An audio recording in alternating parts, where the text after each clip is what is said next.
बरकत को समझने के लिए एक मिसाल। एक शख्स ने हज़रत अली से सवाल किया कि कुत्ते बैक वक्त में 7-7 बच्चे जनते हैं, जबकि भेड़ बकरियां बैक वक्त 1 या 2 या फिर 3 बच्चे जनती हैं।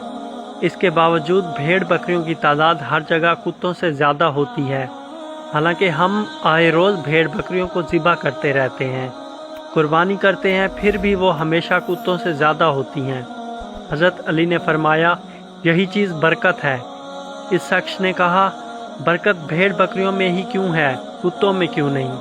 फरमाया, भेड़ बकरियां रात के शुरू में सोती हैं और रहमत यानी फजर के वक्त जागती हैं तो बरकत को पा लेती हैं, मगर कुत्ते सारी रात भौंक कर फजर के करीब सो जाते हैं और रहमत और बरकत से महरूम हो जाते हैं।